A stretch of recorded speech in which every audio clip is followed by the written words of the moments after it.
Bueno, aquí tenemos otro esquema, igual similar, donde nos habla con cada una de las fases, ¿no? Las más importantes. Por ejemplo, aquí tenemos la diástole, ¿no? Es el paso de sangre, tenemos un ventrículo que se está llenando de manera progresiva, ¿no? Donde las válvulas están abiertas, las auriculoventriculares. Tenemos después esa pequeña, la sístole auricular, ¿no? Donde se da ese pequeño remanente de sangre que queda en las aurículas, pasa a los ventrículos, y lo que es la sístole ventricular, donde se cierran las válvulas auriculoventriculares y hay una eyección de sangre desde los ventrículos hacia la aorta y la pulmonar, ¿no? Simplemente para ir viendo que es importante y es de manera práctica, ya podemos ir viendo que es más sencillo recordar en qué momento están abiertas, en qué momento están cerradas las válvulas. Ahora, la contribución de la contracción auricular, ¿no?, al llenado ventricular es en condiciones fisiológicas aproximadamente, ¿no?, inferior al 5%, entre el 5 y el 15%, un 50%, 30%. ¿No? El llenado ventricular es un fenómeno pasivo. Aquí nos habla en qué porcentaje, ¿no?, va a ayudarnos las aurículas para lo que es el llenado ventricular. En promedio, en sí solamente es del 5 a 15%, no es de un 50%, ¿no? Eso sería que seríamos bastante dependientes de lo que es la contracción auricular. Tampoco llega a ser un 30%, solamente en promedio es entre el 5 y 15%, ¿ya? Muchas veces esta contracción auricular puede estar afectada en algunos tipos de patologías, por ejemplo, los que son la fibrilación auricular como una patología predominante, lo que es el flúter, o sea, cualquier condición que altere la contracción auricular justamente va a alterar este porcentaje, ¿no? No va a haber un adecuado llenado ventricular. Entonces aquí la respuesta sería la B, ¿no? Entre el 5 y el 15%. ¿En qué patologías las aurículas aportan más al llenado ventricular? Flúter auricular, fibrilación auricular, taquicardia sinusal, bradicardia sinusal y taquicardia ventricular. Bueno, aquí todas son taquiarritmias, excepto lo que es la bradicardia sinusal. Cuando hay una taquiarritmia, al contrario, ¿no?, las aurículas no van a aportar nada al llenado ventricular porque el ritmo o la manera de contracción o descarga no es el adecuado, porque en el flúter como en la fibrilación, como son focos ectópicos los que van a llegar a descargar, no va a generarse una adecuada contracción auricular, ¿no?, perdiéndose ese pequeño porcentaje, ¿no?, ese remanente de sangre que debería pasar de las aurículas hacia los ventrículos apoyadas por la contracción auricular no llegan a pasar, entonces no van a aportar en nada lo que es al llenado ventricular, ¿no? La taquicardia sinusal por incremento de la frecuencia cardíaca puede ser una variación, pero en lo que es la bradicardia, o sea, en lo que es la bradicardia sinusal, donde tenemos una frecuencia cardíaca menos de lo usual, ¿no?, ahí se dice que ahí va, mientras la frecuencia cardíaca se mantenga entre el rango normal o menor al normal, favorece que por el periodo de tiempo haya un adecuado llenado ventricular, ¿no? Entonces, mientras que en la taquicardia ventricular es igual que los otros eventos donde hay un tipo de irregularidad, no va a haber un adecuado ni siquiera llenado ventricular, hay una disminución del volumen sistólico, ¿no?, y del gasto cardíaco. Entonces aquí lo que es la respuesta o la que aportarían más al llenado ventricular por el periodo de tiempo, o sea, en relación al tiempo, o sea, refiriéndonos principalmente a eso, sería la bradicardia sinusal, ya que como vimos tanto el flúter, fibrilación y taquicardia no hay una adecuada contracción auricular, ¿no?, es una contracción irregular, ¿ya? Entonces aquí la respuesta sería la D, ¿ya? Aquí igual los porcentajes, por ejemplo, aquí este es un músculo cardíaco normal, ¿no? Pasa de sangre, aquí tenemos el volumen telediastólico, 100% tenemos de sangre, ¿no? Durante la eyección se va un 60%, que es la fracción de eyección, quedando un 40%, que es el volumen telesistólico, ¿ya? Entonces aquí vamos bien. ¿Qué pasa en un músculo que no funciona adecuadamente? Puede hacer que se haya infartado, ¿no?, que sea un músculo, digamos, que haya sufrido algún evento coronario. Entonces tenemos un 100%, pero de ese 100% solamente llega a eyectar un 30%, ¿no?, teniendo un aumento del volumen telesistólico de un 70% inclusive. Es lo que sucede generalmente en algún tipo de daño, lesión, algún tipo de disfunción diastólica principalmente. con respecto a la fracción de eyección, ¿no? Ya hablamos inclusive de la fracción de eyección, promedio 60%, es entre 55 y 65%, ¿no? Es la relación entre el volumen de eyección y el volumen diastólico final. Su determinación se realiza en cardiología exclusivamente por cateterismo y ventriculografía, ¿no? No es un buen marcador de la función ventricular, es la relación entre el gasto cardíaco y el volumen de eyección, es normal si es mayor de 30%, ¿ya? Ahora, vimos al inicio que era la relación que había entre lo que es el volumen de eyección, que es el volumen sistólico, y el volumen diastólico final, ¿ya? Esa es la respuesta, es lo adecuado, esa relación que va a haber entre el volumen sistólico o volumen stroke o volumen de eyección, es la relación entre ese con el volumen diastólico final. Ahora, su determinación no solamente es por cateterismo y ventriculografía, y hay métodos directos que llegan a calcular la fracción de eyección. Uno de ellos es la ecocardiografía, que nos indica inclusive cuánto de fracción de eyección tiene lo que es el corazón en ese momento. Ahora, es un excelente marcador de la función ventricular, ya que cuando tenemos una fracción de eyección menos del 55%, estamos hablando inclusive de una disfunción sistólica, ¿no? Ya inclusive hablamos de una insuficiencia cardíaca, ¿ya? Ahora, ¿es la relación entre el gasto cardíaco y el volumen de eyección? No, el gasto cardíaco es otro tipo de variable, habla ahí de otro tipo de cosa. Ahora, mayor de 0.3, lo normal es por encima de 55%. ¿Ya? En promedio, algunos dicen por encima del 45%, nosotros queremos que por encima de 55, promedio 60, 65%. ¿Ya? Entonces aquí la respuesta sería la A, ¿no? En relación a qué es lo que es la fracción de eyección, que es la relación entre lo que es el volumen de eyección y el volumen diastólico final. En la fase de contracción isovolumétrica, otra vez vuelven esas preguntas donde cómo están las válvulas, ¿no? Están abiertas, las semolunares y cerradas. Dijimos que en la fase de contracción isovolumétrica, ¿no? No hay variación de volumen, hay incremento de la presión ventricular, pero ambas válvulas se encuentran cerradas. Todo está cerrado. Entonces la respuesta aquí es la C, ¿no? Definitivamente no hay duda en ello, no hay que algunas están abiertas y otras están cerradas, ¿ya? Ahora, durante la contracción isométrica o isovolumétrica de los ventrículos, ¿qué se produce? Un acortamiento de las fibras musculares ventriculares, permanecen abiertas, o sea, si ya vemos que está abierta ya es incorrecta la respuesta, ¿no? Permanecen abiertas igual, todas las válvulas están abiertas, permanecen abiertas, o sea, ya hay 4 que dicen abiertas, ninguna es. Lo único que va a haber en lo que es la fase de contracción isométrica o isovolumétrica es incremento de la presión ventricular, ¿no? Y eso va a haber un acortamiento de las fibras musculares por el mismo incremento de la presión, ¿no? O sea, se va a dar un fenómeno de contracción ventricular sin variación de volumen. Entonces aquí la respuesta sería la A, ¿no? Simplemente las otras son distractores, ¿no? Si uno no recuerda realmente cómo estaban las válvulas, y uno puede llegar incluso a confundirse. Entonces aquí la respuesta sería la A. El logro del volumen ventricular máximo ocurre durante uno de los intervalos del ciclo cardíaco. Aquí miren, habla de un volumen ventricular máximo, o sea, en qué situación tenemos un ventrículo totalmente lleno de sangre, ¿no? Habla del volumen telediastólico, ¿no? Entonces, contracción auricular, contracción isovolumétrica, eyección ventricular rápida, eyección ventricular reducida, relajación isovolumétrica. En la contracción isovolumétrica es donde tenemos un ventrículo totalmente lleno de sangre, ¿no? Pero aquí dice, cuidado, aquí en las respuestas está la A. El logro del volumen ventricular máximo ocurre durante uno de los intervalos del ciclo cardíaco. O sea, ¿cuándo se llega a lograr el volumen ventricular máximo? Es en la fase de contracción auricular, porque es en la última fase donde los ventrículos llegan a estar completamente llenos, ¿no? Con el apoyo de las aurículas. En ese tipo de fase es donde los ventrículos están completamente llenos. Entonces aquí la respuesta sería la contracción auricular. Ahora hay dos preguntas justamente en lo que es alguna alteración, algún evento o alguna cardiopatía valvular que pueda llegar a generar alguna variación en lo que son las presiones. Por ejemplo, en la estenosis aórtica se puede afirmar. O sea, la estenosis aórtica ya es un fenómeno obstructivo donde hay una dificultad en el paso de sangre desde los ventrículos hacia la aorta y la pulmonar. La presión pico intraventricular izquierda es menor que la presión sistólica.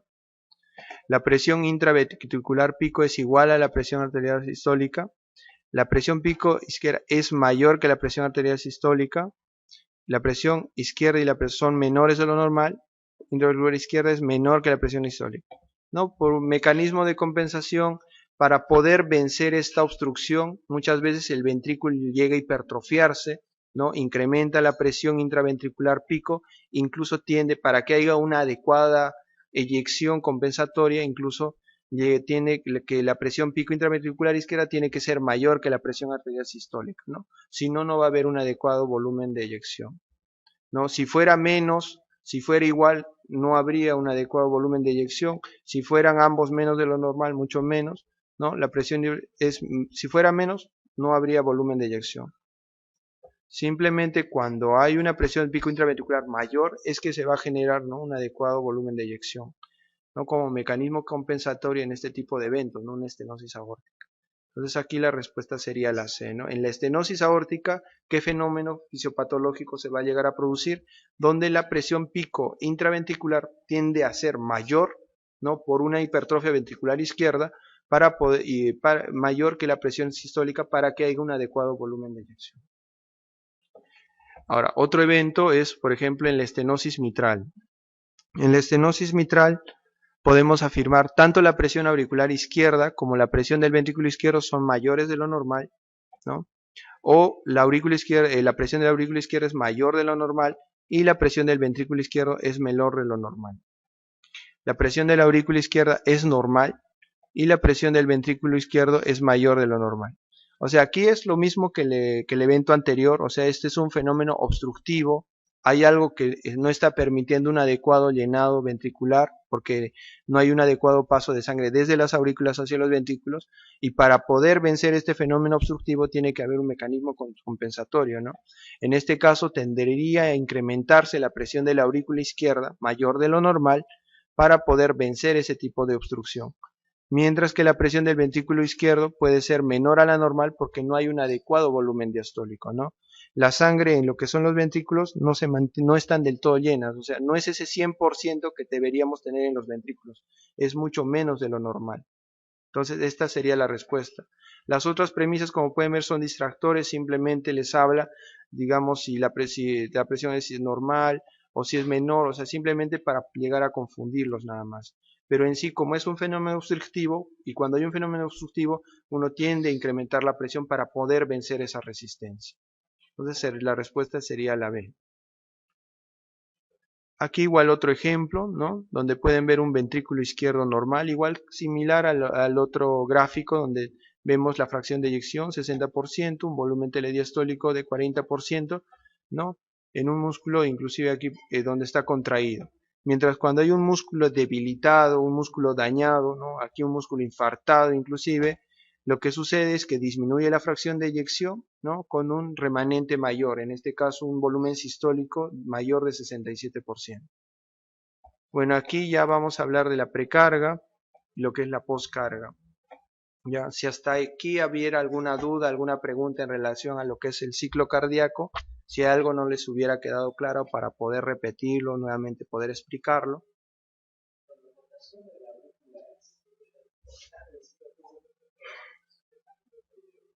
Uh-huh.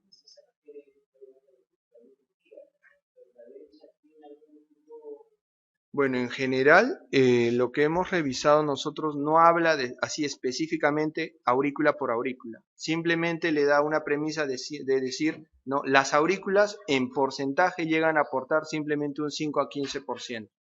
Seguramente ese 5% correspondería principalmente a la aurícula derecha y ese 15% más correspondería a la aurícula izquierda, ¿no? Porque generalmente vemos que ambas cámaras manejan presiones diferentes, ¿no?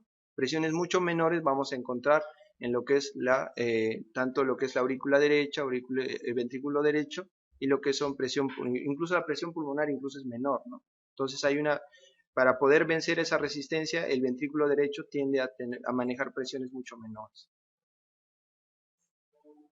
¿Alguna otra duda, otra consulta en relación al ciclo cardíaco? Si les ha quedado todo claro, para poder continuar, ahora vamos a hablar de precarga, poscarga, ¿no?, algo de gasto cardíaco, resistencias y microcirculación. Ya, entonces vamos a poder avanzar. Ya vamos a hablar de precarga y poscarga, ¿ya?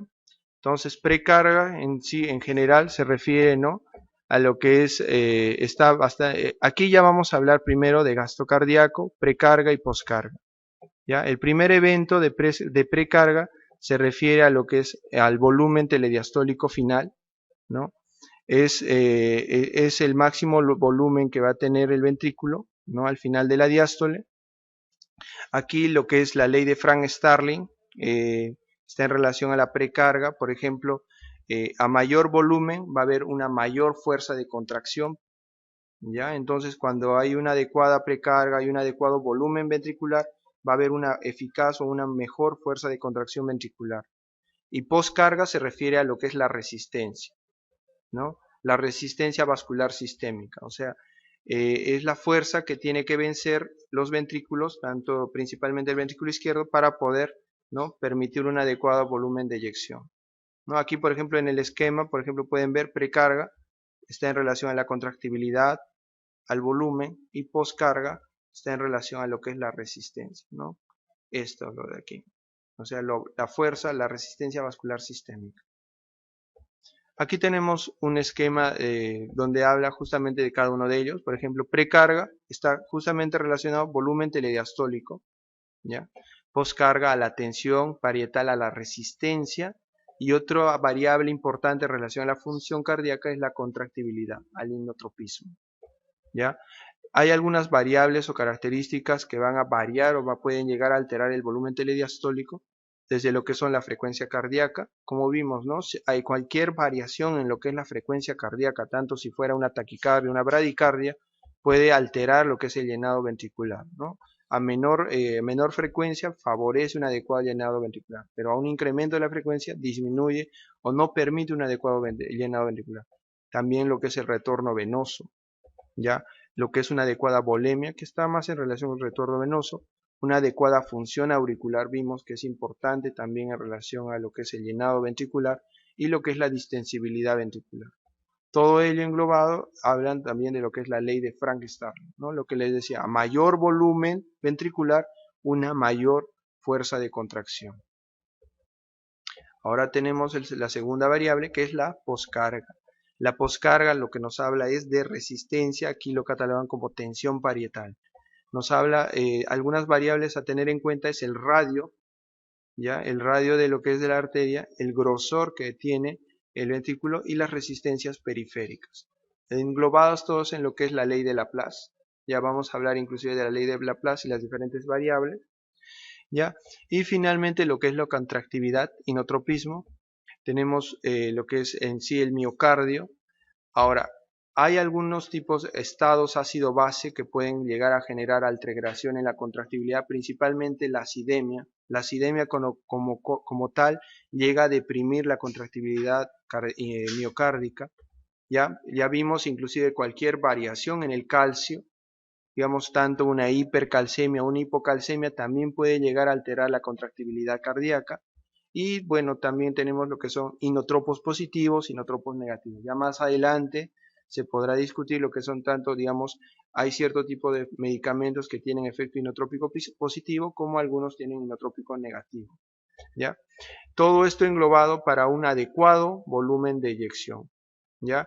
Ahora, el gasto cardíaco está en relación a volumen de eyección por frecuencia y la frecuencia cardíaca, ¿no? Gasto cardíaco, y esta es la relación que uno tiene que manejar, ¿no? Gasto cardíaco, resistencias periféricas y presión arterial o gradiente de presión.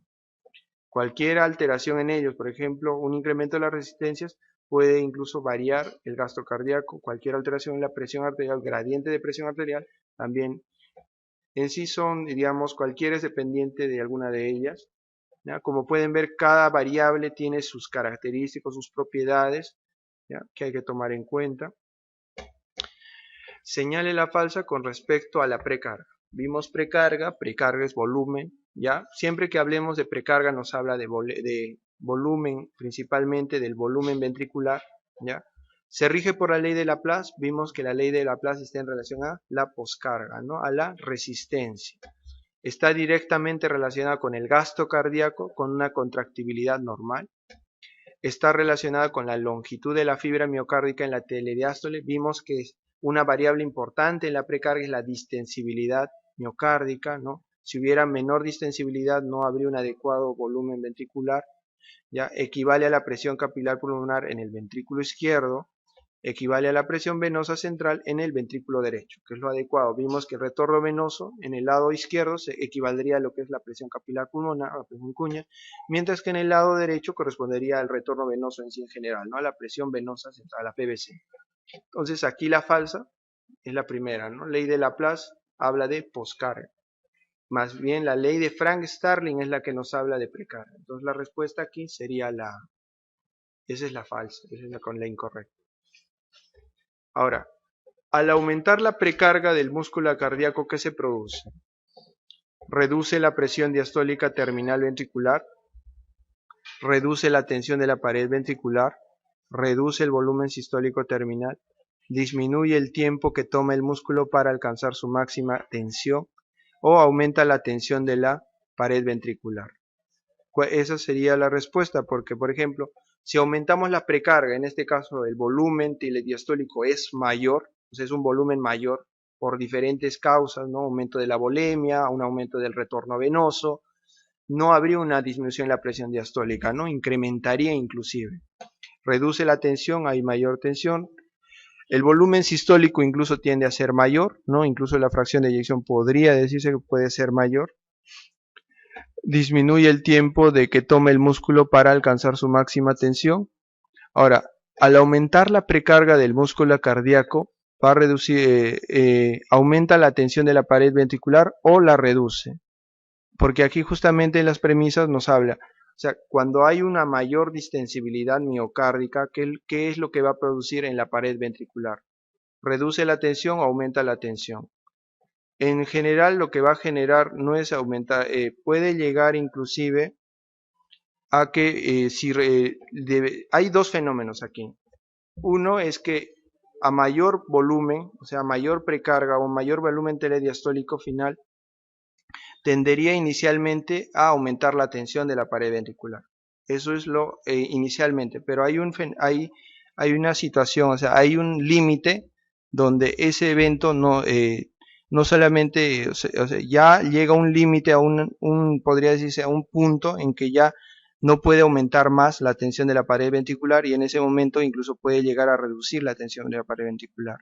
¿Ya? Hay que tomar en cuenta ello. Por eso justamente en esta premisa nos habla tanto de reduce la tensión como aumenta la tensión. Supongo que aquí solamente nos habla de que en general al aumentar la precarga del músculo cardíaco, ¿qué evento se va a generar? Si solamente nos habla de la ley de Frank-Starling, sería, ¿no? A mayor volumen, una mayor fuerza de contracción, ¿no? Entonces aquí la respuesta sería la E, ¿no? Aumenta la tensión de la pared ventricular y posterior a ello una adecuada contractibilidad cardíaca. ¿Ya? Esta sería la E. ¿Cuál de las siguientes causa un aumento de la precarga ventricular izquierda? ¿No? Igual que los anteriores hay que recordar todas las variables que van a depender o van a alterar lo que es la precarga. Disminución en el volumen diastólico terminal, aumento en la presión diastólica terminal, aumento en el radio sistólico terminal, aumento en el volumen sistólico, disminución en la máxima tensión de la pared ventricular. Aquí aumento, ¿no? Cuando habla de aumento sería un aumento de la presión diastólica terminal, ¿no? Esa sería la respuesta. ¿En cuál de las siguientes situaciones está disminuida la compliance de la fibra cardíaca? Cuando nos habla de compliance, nos habla de distensibilidad, ¿ya? Entonces aquí, hipertrofia ventricular, isquemia miocárdica, miocardiopatías, en todas ellas, por ejemplo, si hay hipertrofia es un músculo no solamente que está agrandado, o sea, uno pensaría que por ser un músculo hipertrofiado es un músculo que va a mejorar la fracción de la contractibilidad cardíaca, pero también es un músculo que no es adecuadamente perfundido, inclusive podría decirse que es un músculo que no va a funcionar, no funciona adecuadamente, no es un músculo distensible adecuadamente, no hay una adecuada compliance, porque es un músculo engrosado, ¿no? En cambio, lo que es isquemia, ya hay lesión, ya hay daño, entonces ya hay alteración en la distensibilidad.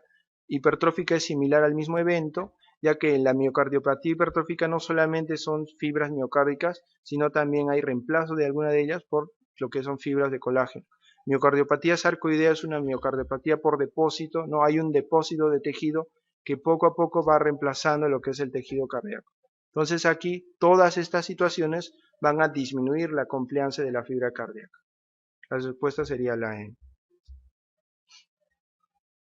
La fracción de eyección aumenta ¿cuándo? O sea, ¿cuándo hay un adecuado volumen de eyección? Cuando aumenta la contractibilidad, sí, evidentemente si incrementáramos la contractibilidad de un músculo que se contrae adecuadamente, aumentaría el volumen stroke y con ello aumentaría la fracción de eyección.